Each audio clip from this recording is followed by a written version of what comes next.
Welcome to Grit, the Real Estate Growth Mindset podcast, hosted by Brian Charlesworth, founder of Sisu. Sisu provides growth automation software for real estate. You'll hear stories from real estate thought and technology leaders, team owners, and brokers on how they grew their business in a rapidly changing industry. You'll learn how to transform your brokerage and teams into a high-performing and analytics-driven business so you have a new, durable, competitive advantage against disruption in your market. So let's get right into it. All right. Hi, everyone. Happy New Year, and welcome back to the Sisu podcast, the Grit podcast, where today we are with Greg Harrelson. And I met Greg a couple of years ago at Jeff Cohn's Omaha Elite Summit.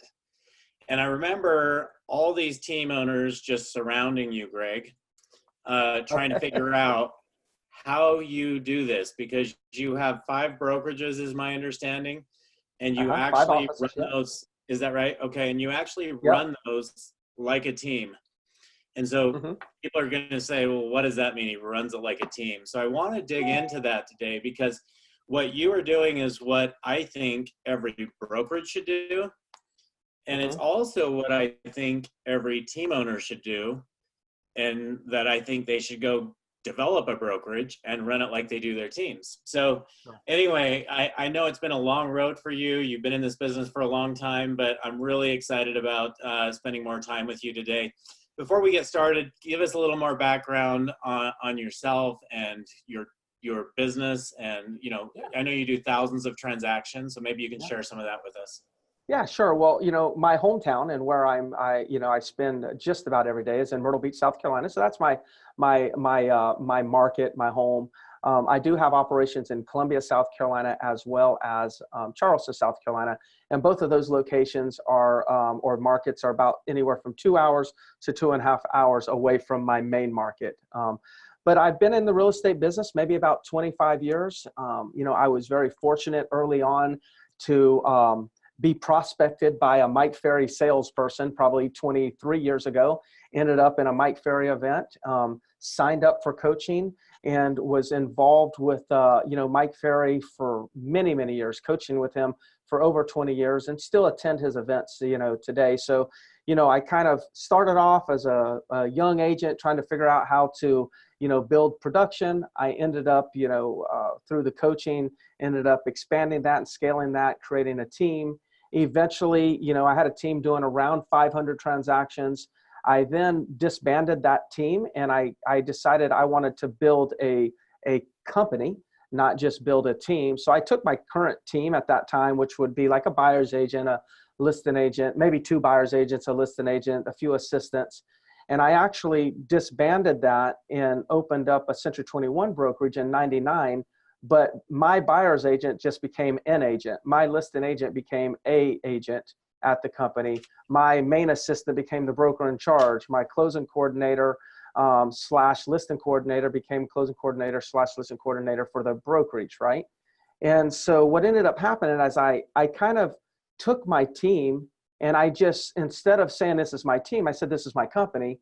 But the same exact operations, systems, strategies that I was using to build my team, I actually hired people in to join the company and just plugged them in as if they were part of my team. I just didn't take credit for their transactions. I let them have their, be able to put the transactions under their name. But when it comes to CRMs, lead flow, prospecting, marketing, transaction management, everything was done by my staff. And of course, now we're here years and years later. We closed, I think it was 3,700 transactions, give or take a couple, but right at 3,700 transactions in 2019, and should surpass 4,000 transactions in 2020. So having a good time. I mean, that's not even comprehensible to most people to do 4,000 transactions in a year. So as you look at that, Greg, I really want to know, how did you go from this team transition? You make it sound so easy, but let's dig into that a little bit. So if I'm running a team and I'm switching over to running a brokerage, you said, hey, I'm not going to call this my brokerage. I'm going to call it my company. I'm going to put my people just they were listing agents on my team, and now they're listing agents for my company. Mhm. What changes happen? I mean, how do they pay? Most team owners take a percentage, right? Let's just say Yeah. 50% on average. Sure. How does that change when you change into your business model? Are you only taking the percentage when you create the lead, or how does that work? How do you pay the agents, and how does that differ? Yeah, so there's so many variations, right? So I would say, based on what you just said, I could share like two different variations. There are lead sources that cost the company a lot of money. Let's use Zillow as one of them, as a hypothetical. Okay. Yep. So there's certain costs that come with that, versus the costs that may come from my Real Geeks websites that I built 10 years ago. They're optimized. I don't have to do pay-per-click, and we're generating, hundreds of leads every week. Okay. That one came at a cost that I can remember paying that cost years ago to build it, but there's not a hard cost per lead today. It's not again, no paid advertising to get those. So as you can see, there's two different types right here. If I want Zillow leads, then maybe they come at a price to me, so the expenses are higher. And then if it's a Real Geeks lead, that comes at kind of a zero cost, at least when it comes to lead costs. So then when I distribute those particular leads out, then that could have some influence on the financial arrangement. So maybe there's no variation in their agent split for a Real Geeks lead or a no-cost lead. Still a quality lead, but I just don't have any ongoing costs. And then it could be a variable split, or it could be their split with a referral fee on, say, a Zillow type lead. And that's how I do it. If it's a high price lead, then I send it to them, and then they pay a referral fee on that lead type. But on these other leads, I'll send it to them, and that's just value add. Just like if I was a team, one of the responsibilities of a team is to provide some sort of lead flow. I'm doing that from a company level. Yeah. So most brokerages, Greg, and that's a big differentiator, right? Most brokerages don't generate leads. That's correct. For their agents. That's right. So you're generating leads for your agents. Is it more expensive to be in your brokerage compared to going to another Century 21 brokerage? Do you charge people more because you generate leads for them? Because there is a cost to generating leads, right? Yes. So the answer would be, you could go to a competing company, brokerage, and probably negotiate a slightly better split than what I'm going to give you. Yes. But let's just make sure that we understand. No one gives a damn about split except two people that are agents that don't know how to calculate net, and real estate companies that don't know how to actually add value to an agent. So if you don't know how to add value to an agent, you give them a high split. If you're an agent and you don't know how to calculate net, like net profits to you, then you actually attracted to a high split. So people that are going to be attracted to me are coming to me because they actually want to net the most money and build wealth for themselves, right? People that are looking for a high commission split, or let's say a 90-10 commission split, they may say, well, Greg Harrelson's never going to give me that. Yes, you're right, I'm not. But what I will give you is more take-home money for mama. So mama wants the net. Mama don't give a damn about what your commission split is. Mama wants to see the net commission check. I will make mama happy while other companies are making the agent happy. And we know who the boss is of the family, of the house. Yeah. So that's what it comes down to. But I want to say one more thing if I can. I know I just interrupted you. And I think this is really critical for the message I think you're trying to share with your audience. And that is, I identified I looked at something years ago, and I'm just making a note here because I don't want to forget my train of thought here. I looked at the things that agents spend their money on. Okay, and I've looked at the four main areas people spend their money. They spend their money on leads. They spend their money on marketing.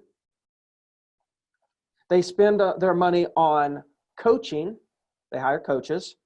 And then they spend their money on transaction management, which can come in the form of either software, labor, like having an assistant, negotiators, home inspection, people who can negotiate home inspections, et cetera.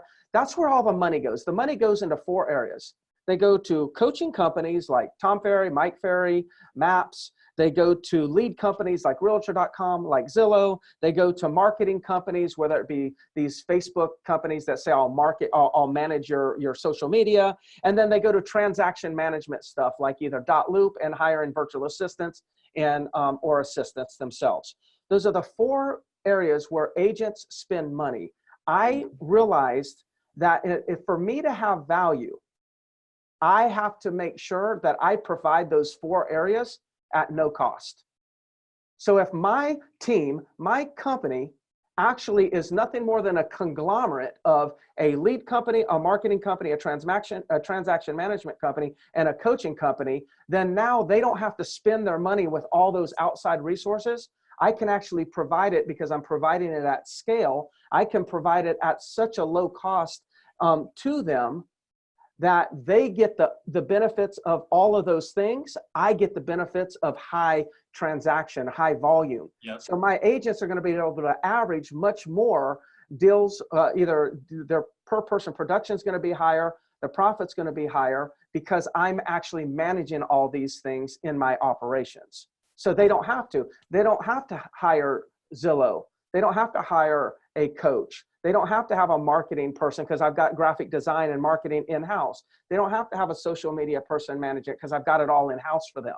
And they still get their face everywhere. It's not my face anywhere. So if I'm a new agent, Greg, I just want to come to South Carolina, live in Myrtle Beach, and work for you today, right? If you're a new agent that's serious about building a career and developing top level income, I'm your guy. Yeah. Okay, so how many transactions does your average agent do? As you know, we all know most average agents probably do less than 5 transactions a year. Yes. So what do your average agents do per year? So in Myrtle Beach, it's right around 26. I just acquired a company in Columbia. And so when you acquire a company, then the average goes down. So if I took like my flagship company, it's right around 26. If I take all operations across the state, it's going to be around 17. Okay. Which are very impressive numbers. Anybody listening to this who runs a business, whether they're a team or a brokerage, knows that those are incredible numbers. So Sure. I think it starts from your background. You had a Mike Ferry coach. Was Mike Ferry actually your coach, or did you have a Mike Ferry coach? Well, both. So I've had Mike Ferry coaches through the years, and Mike Ferry has coached me numerous times where he was my personal coach. Okay, great. Mm-hmm. So when I got into the business to help Spring grow her team, my wife runs a real estate team, as you know. She actually said, we're going to get you a Mike Ferry coach so that you can learn this business quickly and how to be successful, right? So I jumped in and got a Mike Ferry coach immediately, which is how CISU was born, because I realized how important it was to track all this stuff and to know my business. So that being said, you've created that culture with thousands of agents. How do you do that, right? How do you have that many agents and create that culture where people are actually smiling and dialing within a brokerage? Because I travel around the country and I don't see that. So share with us how you did that. Well, you do it by hiring right? You do it by hiring correctly. So if you hire in to the team and if you're hiring the right positions for the team, then it's much easier than actually just trying to take people that have certain habits and trying to break those habits. So a couple things. Number one, when I'm hiring, and I'm actually going to, later on today, I'll be talking to somebody about joining our company. And this person is with another company locally. And one of the first things, within the first 2 minutes, I'm going to make this statement, and I make it all the time. I'm going to say, John Doe, I'll call him John. John, hey, look, I appreciate you taking the time sitting down and talking with me. I want you to know this conversation is probably going to go a little different than any other companies that you might be interviewing. I actually did not request a meeting with you where I could interview you and ask you a bunch of questions. I was hoping that we could get together and you could interview me, ask me a bunch of questions, and at the end of the conversation, decide if I'm the right coach to help develop your business and build your career. Wow, I love that.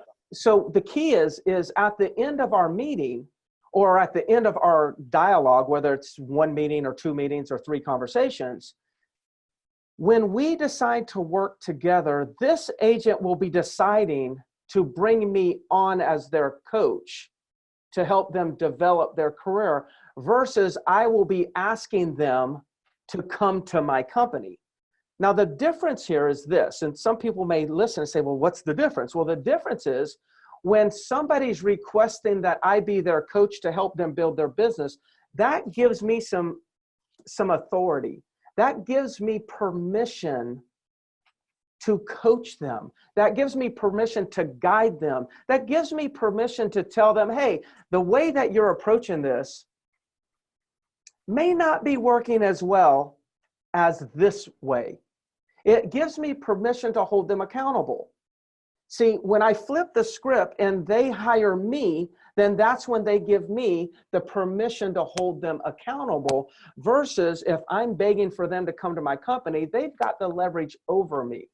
Now, I'm not trying to leverage over them, but if I truly have confidence in my ability to develop talent, develop top producers, then I need that coach player mentality within the organization, or else I don't really have much of a value.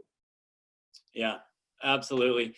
So let's talk a little bit more about the recruiting, because you talk about this interview, but as we all know, anybody building a team or a brokerage, one of the most important things they can do is recruit. Most people think recruiting is the most important thing. Yes. I know that you are also a believer of coaching them to do the right, to be successful, and agent productivity is also a very important thing. But let's talk, instead of agent productivity, let's talk about recruiting for a minute. What are you guys doing to attract agents? I know you're not the guy out making calls. I know you're not setting up meetings. Someone's doing that for you. What is that process? Yeah, and this will be a little bit, probably a little different than what most people are going to anticipate. I'll say, I'm really not, myself nor anybody in the Harrelson group is actually making outbound recruiting calls. Okay, I'm more attracting the talent, but it took time to do that. Like for those of you that have ever, seen me on the internet or social media, you'll notice one thing, that if you go back and check anything, YouTube, podcast, social media, email drips, videos, you'll see I'm always coaching. You don't see really much content out there that's outside of coaching and serving the real estate agent. So if you look, there's hundreds of it. There's probably thousands of videos out there. I say thousands. I'm sure there's over 1,000 videos out there of me coaching on some topics. Doing that freely without any hooks. And so what's ended up happening is when agents are frustrated with their business, just like a seller who's frustrated with their property not selling, before it expires, what do? They start Googling.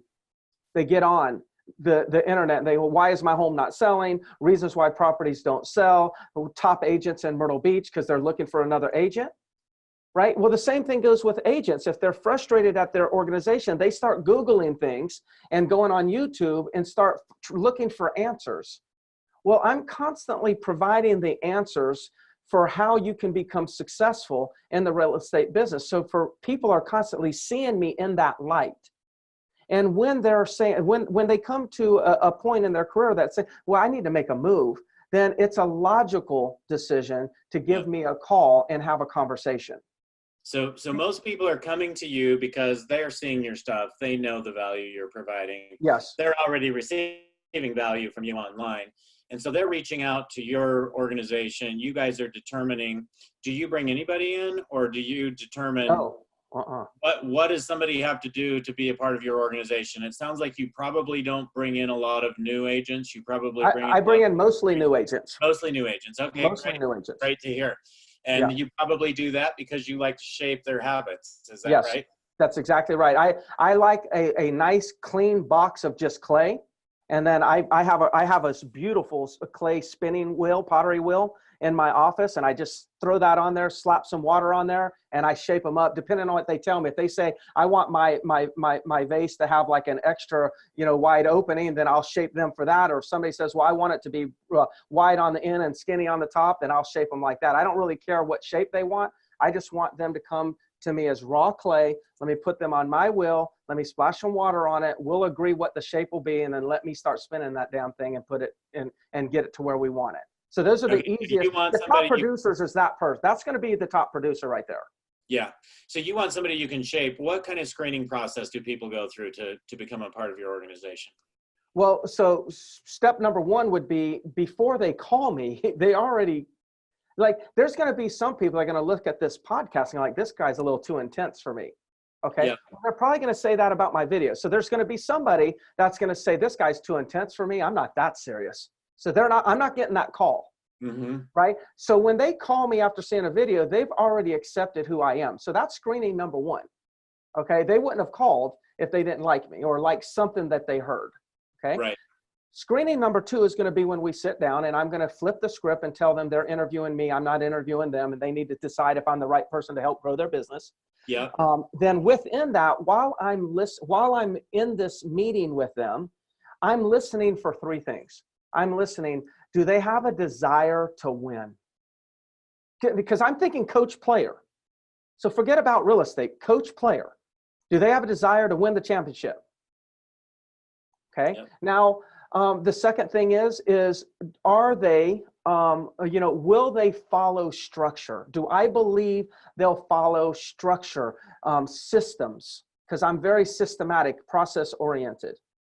So I'm listening for, do I feel like they're just going to constantly want to wing it, or will they actually, get into a system and they'll stick with it and see it through even when it's a little bit boring?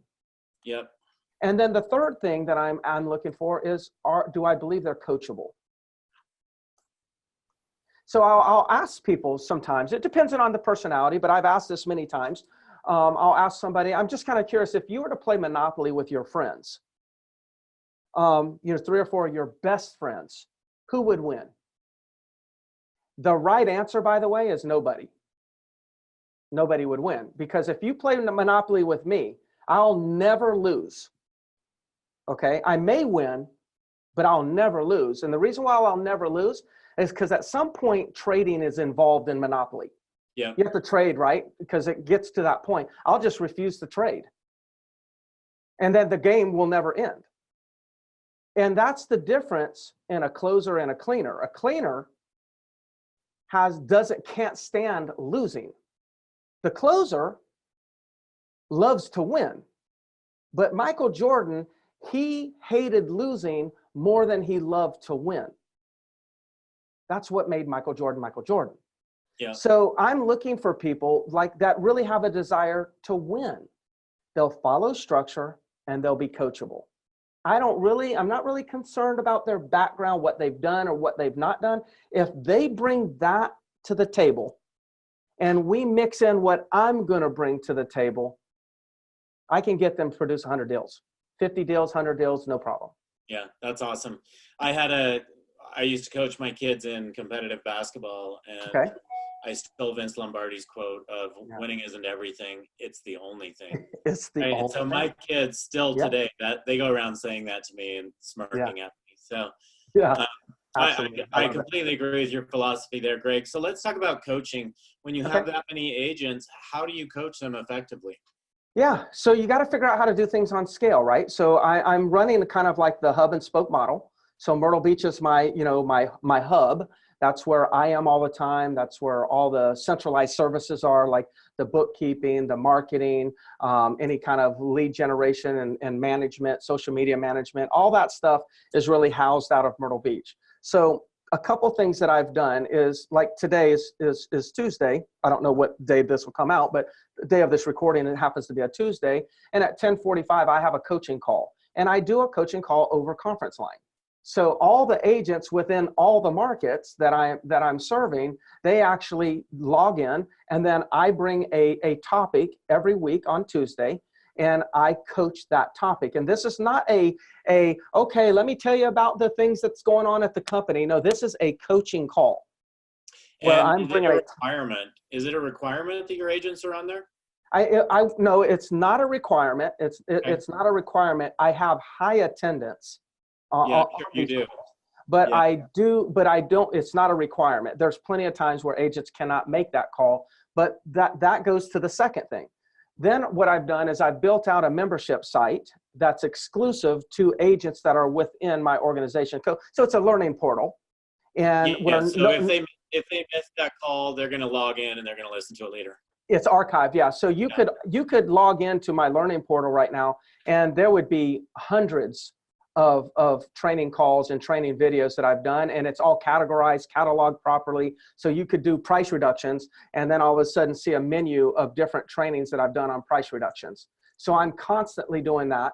And then on Mondays at 11 o'clock, we always have a boot camp going on every single month. So, or 2 boot camps. There's always a boot camp on some sort of buyer topic. That's usually 4 Mondays, and then that completes that course.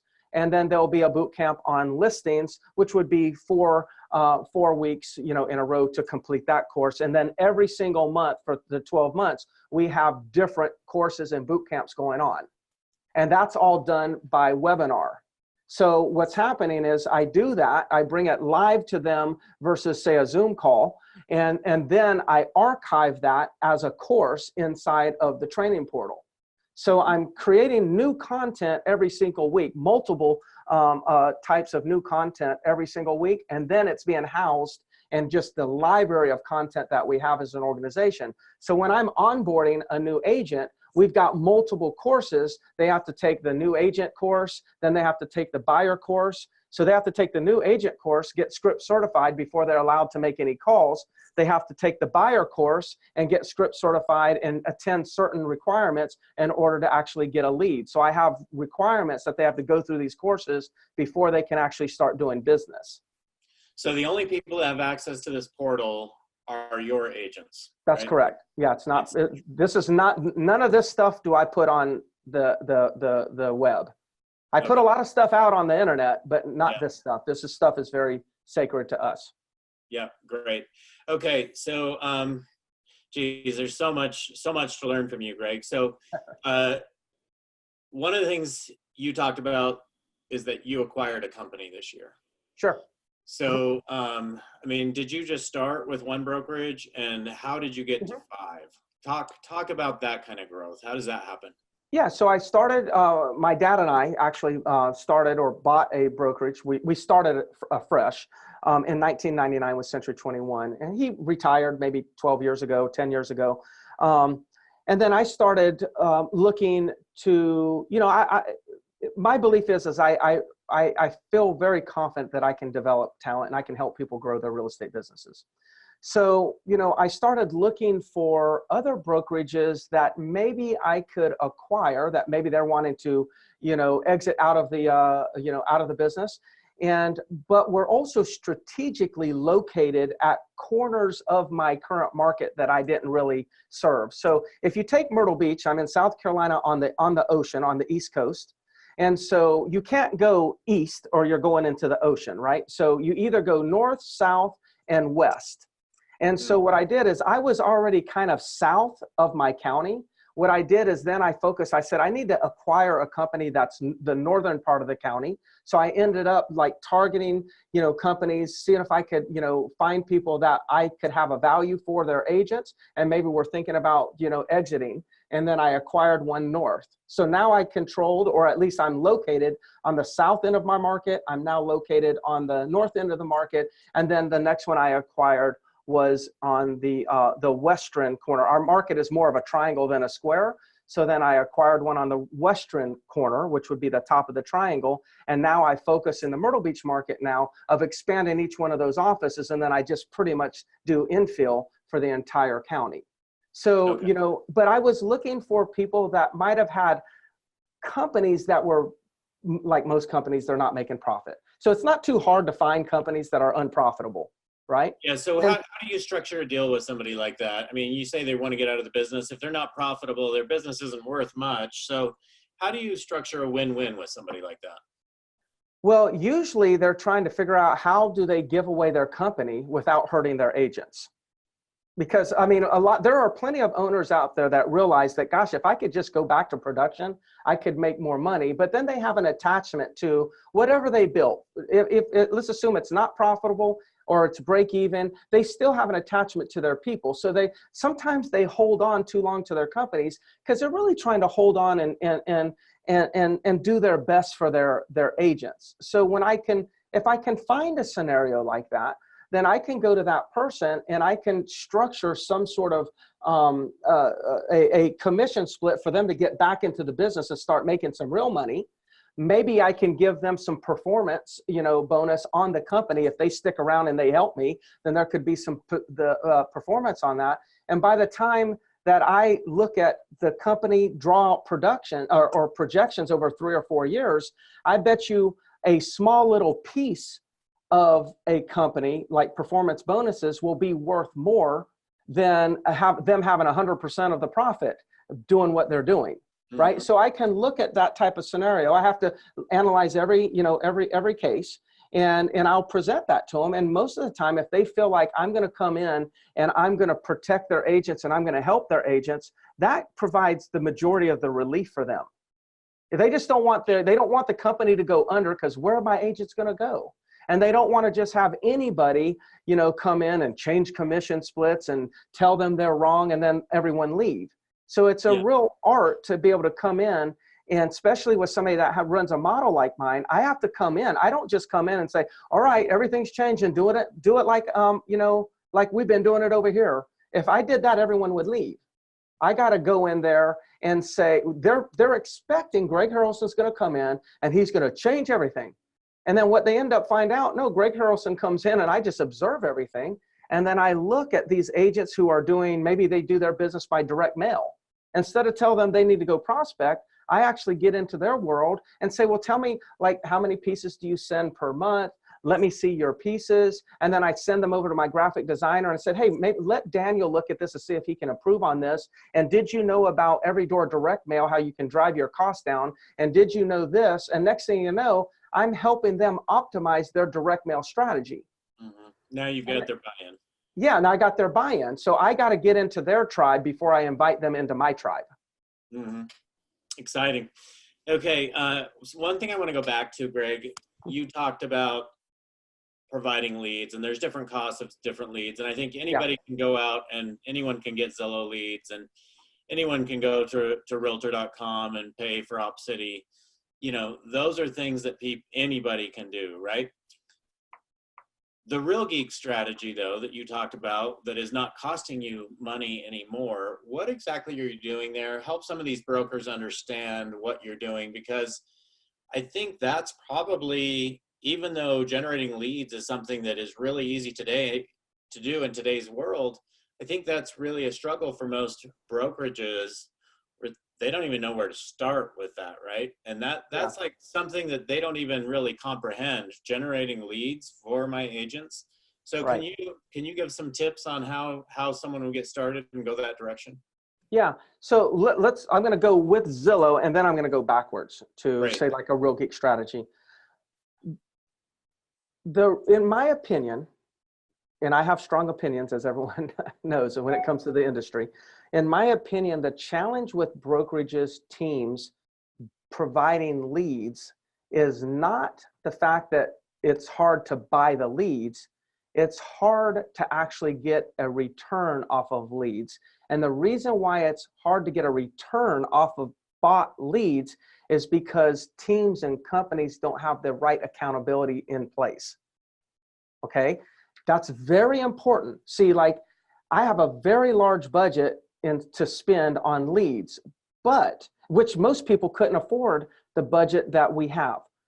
But the key is I have a layer of accountability and accounting on those leads. I know who's on that lead team, and I know every single one of them, what their performance is. How many leads did they get? What is their return? How much money did they make? How much money did the company make? How does that relate to expenses? What's my overall, return on all the leads? So whether it be return per agent, return per zip code, return for per dollar, I would know all those numbers. And you have to have that type of tracking and run it like a real business in order to be able to spend and earn on leads. So anyone can buy the leads. The disconnect is people don't have the guts to hold their agents accountable, because brokerages and teams are more focused on keeping their agents than leading their agents.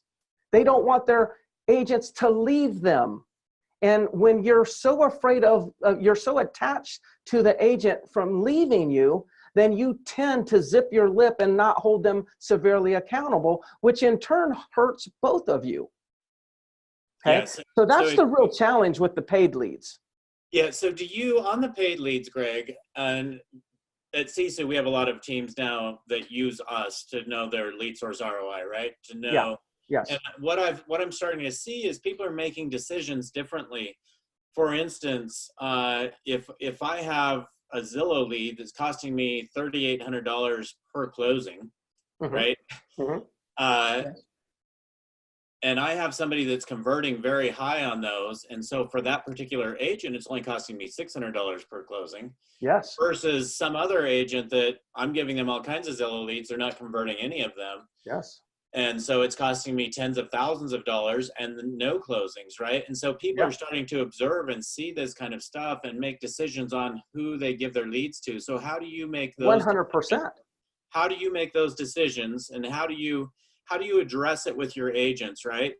Like, hey, you know what? You're not converting on these leads. How do you do that without offending your agent? Because I think more and more people, and we're on a mission to help people understand their lead source costs and all that kind of stuff, but still being a leader like you are is difficult, right, for some people. So tell us how you present that to your agents. How do you handle it? It's all about setting expectations on the front end. Remember I said, when we bring a new agent on, if they're going to get buyer leads, they have to go through this training, and they have to finish that training in order to actually be qualified to get a lead. Well, guess what's part of that training? It's training them on the systems, training them to put their to log their numbers into CISU, training them on what your ratio should be, training them on the scripts and whatnot. So we're doing our job on the front end to equip them, to give them the abilities to meet our standards. Once, the challenge is some companies are trying to hold people to standards that they never told them that they had. That's one problem. Or they told agents, well, I'm going to meet you, I'm going to hold you accountable to the standard, but they never trained them and gave them the tools and the knowledge and the scripts to actually meet the standard. I see this all the time. Yeah. So we believe we've got to equip them. We got to educate them on what the standards are, show them exactly how to meet those standards, and then we can hold them accountable. So our agents are not thinking that we're policing them to try to reprimand them. They know that this is the standards, and we're trying to educate them to get them to meet or exceed those standards. So it's how we approach it. Completely different approach. I love it. Yeah. Okay, so that's the paid leads. Paid leads. Let's go the other direction. And how do you build that? Yeah, so, it's a lot harder than it used to be. 10, 15 years ago, I would say 15 years ago, I guess, I was building websites, or I personally did not build them. I was building websites, but I had somebody that's exclusive to me to help me build my websites and optimize them for Google rankings. And so basically we built them years and years ago based on all these long tail terms. Instead of just going after Myrtle Beach real estate, which is a very highly competitive, low quality term, we would be going for longer tail terms like Grand Dunes homes for sale. So we would go homes for sale, knowing that if anyone was typing in Grand Dunes homes for sale, that they already knew Myrtle Beach, they already knew Grand Dunes, and they were specifically looking in that neighborhood. So the quality of the lead would be much greater. The quantity would be less, but the quality would be much higher. So what we did is we built out literally thousands of pages. I probably got 800 residential communities fully built out on my websites. And then equal to that would be condo buildings. So we could say a couple thousand community pages themselves. How long did it take you to do that? And how much did it cost? I mean, how long? Gosh, I still build pages today. Yeah. But yeah, it's a never ending thing because I want Google to see that we're constantly keeping things current. Yeah. So 200,000, 250,000, It's an ongoing project, right? That never ends. I just want people to understand that. It is an ongoing project that never ends. Now, the cost associated to it today, I might have been spending, $8,000 a month in expense to be able to do it maybe 10 years ago. Now it's a much smaller because we're just keeping it fresh and whatnot. We've kind of built out everything, but we'll update pictures and things like that. So the cost is a lot lower, but the reason why I've got so many low-cost leads is because I was an early adopter of search engine optimization years ago, and I got positioned. It's a little bit harder now because I didn't have Zillow and Realtor and Trulia and Homes.com and Movado and Redfin and everyone else. I wasn't competing against them. It wasn't even on their radar. Yeah. So for years, I enjoyed usually one website, myrtlebeachrealestate.com would be the number one position for every term. And then C21, the Harrelson Group would be number 2. And then Myrtle Beach Condos would be number 6. And then northmyrtlebeachrealestate.com or .net would be number 6 or number 5, and I was just pouring in the opportunities. Now, if I have one on the first page, for a major term, that's pretty good against Zillow and Trulia and all those guys. Mm-hmm. Yeah. But my long tail is still providing, it's probably maybe 400 leads a week. Okay. So if I'm a brand new brokerage owner, just saying, hey, I'm going to duplicate what Greg did. Yeah. What kind of budget do I need to spend on lead gen getting started? I mean, let's say I have 20 agents in my brokerage. What kind of budget do I need to spend? What would you recommend I do as far as starting this whole lead gen process? Yeah, and let's just assume that their company has cash flow, right? So we're not borrowing this money on a home equity line. Right, because quite frankly, my answer would be 0. If you don't have the money, don't do it. Go actually prospect your way to get finances to then reinvest. So the first thing is run a profitable business. Yes. Okay. Yes. Yeah. So if I wasn't running a profitable business, I would go and find very low cost ways to generate leads. And then I would store up some of those acorns, and then I'd go invest some of that money, the profits, I'd go invest and try to make money off my money. But I would not get into, doing this until you have a profitable business. Okay, because it's just going to make you more unprofitable. When you're doing that, Greg, what's more important? Is it number of leads? Again, we're just starting off here. Yeah. Is it number of leads or quality of leads? What's more important? Number of leads. Okay. And here's why I say that. I don't think anybody has, I think we're all hallucinating when we're actually trying to judge which lead source is more quality. I really do. Like people say, well, social media leads are just poor quality. Well, I mean, the same lead you got on social media, I got through Zillow. Do you think that's how do we know? Do you think that's a mindset? I watch people on my wife's team, and some of them love these particular leads and hate these others, where someone else is converting 5 out of 8 of those others, right? So it's all crap. It's mindset. It's people are saying what they need to say to let them off the hook from accepting responsibility of low conversion. Okay. Oh, these leads stink. Oh, yeah, but that's the perfect thing to say, because then that means I'm blaming Spring. Yeah. I'm blaming Greg. And like me, if they give me that, these leads stink, they're not going to say that to me. They make that mistake one time. They make that mistake one time, they're not getting any more leads. That's right. That's not flying, because the key is what stinks is an agent's approach to leads. Yeah. And what's happening, what's confused everybody is we agents don't understand that I think they understand that the length of time from capture to conversion has expanded. I think most agents know that because we capture things on the internet, that it takes longer to convert, because we're capturing them sometimes in different stages. But I think it's important that people know what stages that people are in. So if somebody's in the dreaming phase, which is a lot of people, social media, you're going to get more people in the dreaming phase. Yep. All that means is they'll convert just as high as the people that are in the buying phase. It's just that the duration of time before they convert changes. It's not they convert, because when we do back testing of 5 years ago on 10,000 leads, we'll see that they all converted at a certain percent. It's just some took 2 years to convert, some took 2 months to convert. So our perception and our labeling of a quality lead and somebody that's low quality is distorted. We're wrong. They're all good quality. What we're trying to determine is, are they in the dreaming phase, the exploratory phase, the search phase, or the buying phase? Yep. So first thing, and I listened to a Tom Ferry podcast this morning with his brother, who is an agent. I listened to the same one today. Did you really? I sure did. He talks about, okay, so here's the stage, right? What stage is this buyer in? But just doing some of those little things and understanding some of those little secrets of how to ask things differently.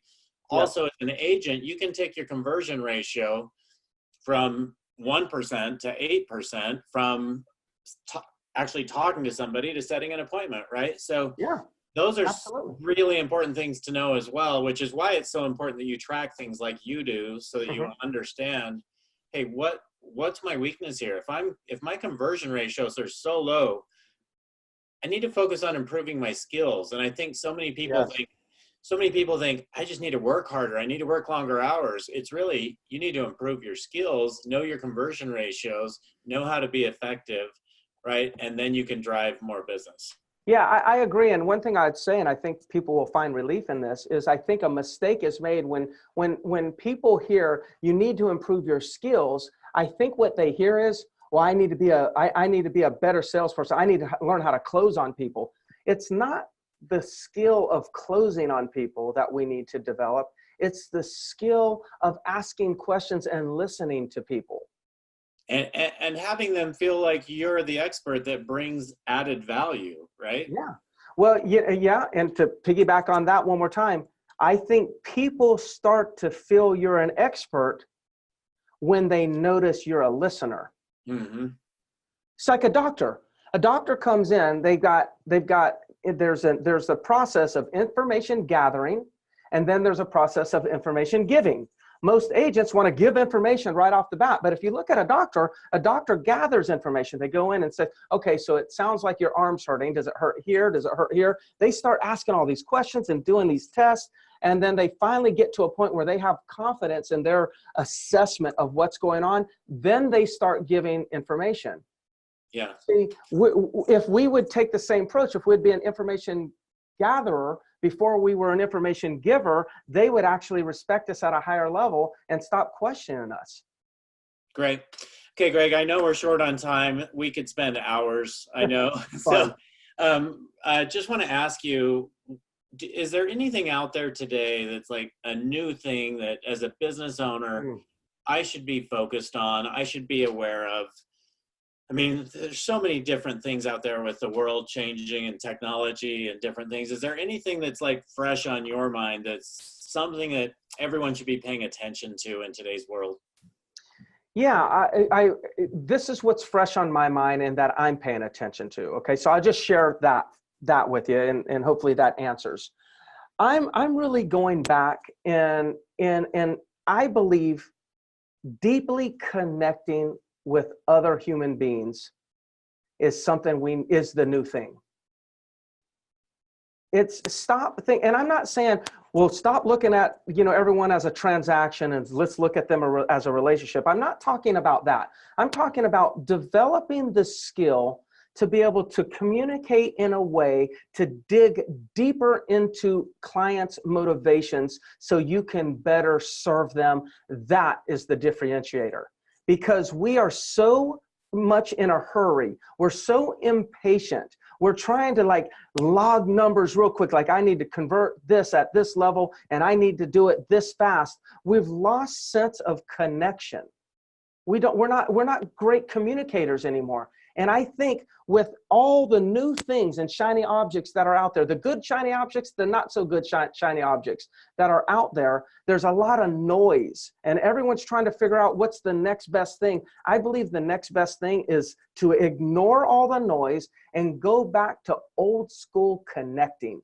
And you do that through asking proper questions, listening, showing them you really care, and really digging deep to the core of their motivations, and then help them or help provide solutions to what they're looking to accomplish. Let's go and do that. That's going to be the agent that wins at a higher game. And when agents as an industry, when we're sitting here to figure out what's our value, in my mind, that's our value. That's going to be the hardest value for a machine to actually duplicate. Right on. I love it. I love spending time with you, Greg. It's so much fun. If anybody wants to reach you, wants to come work for you, wants to ask you questions, wants to pick your brain, what's the best way to get a hold of you? Best way is to find me on Facebook, Greg Harrelson, and then shoot me a private message. It's the simplest way for me to be to communicate to people in this capacity. Okay, great. Well, Greg, I'm going to let you go. I know you have a hard stop. Thank you so much for your time today. Absolutely. Always a pleasure, and look forward to catching up with you and your team here, even in more depth here in the near future. Yes, I'm looking forward to what we'll build in the future with Sisu, because it's been a great thing. Awesome. Thank you, Greg. Yep. So there you have it. Thank you for joining us on our podcast. If you have an interest in a free 7-day trial of Sisu, make sure that you use the coupon GRIT, that's GRIT, to waive all your setup fees and receive a 10% discount on your subscription. If you enjoyed listening to this podcast and want to subscribe, search GRIT, the Real Estate Growth Mindset podcast, on iTunes. And with that, we'll catch you next time. Take care.